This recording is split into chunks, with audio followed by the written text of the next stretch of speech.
সম্মুখে যদি কোনো কারো যদি তুমি দর্শন পাও, সেই ব্যক্তির যদি মুখমণ্ডল দর্শন করে তোমার মুখ দিয়ে যদি কৃষ্ণ কথা, হরি কথা যদি আমাদের বাহির হয়ে আসে, যদি আমরা এই বদনে উচ্চারণ করতে পারি, তাহলে তাকেই জানতে হবে সে আমাদের বৈষ্ণব। কি গো বাবা, ঠিক বলছি তো? তাহলে যাহারে দৈশিলে মুখে আইসে কৃষ্ণ নাম, অবশ্যই জানিতে হবে সে বৈষ্ণব প্রধান। তাই আজ গৌর সুন্দর আজ হরি নামের খেলা খেলছে। তাহলে এই যে গৌর সুন্দর বাবা, এখানে ছোট্ট প্রশ্ন আসতে পারে যে গৌর সুন্দর এই শ্রীধাম নবদ্বীপে কেন এলেন?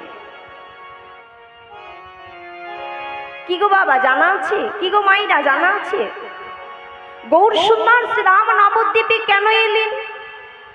এই বিশ্ব ব্রহ্মাণ্ডের মধ্যে কি আর কোথাও জায়গা ছিল না? ছিল। একপাশে বৈষ্ণব পদকর্তা দাঁড়িয়ে বলছি,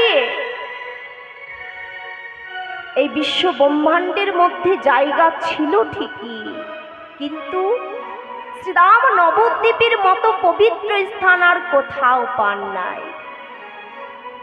তাহলে কি গো বাবা, এখানে প্রশ্ন আসতে পারে, শ্রীধাম নবদ্বীপকে যখন পবিত্র স্থান বলা হয়েছে, তাহলে শ্রীধাম নবদ্বীপ কাহাকে বলে জানা আছে?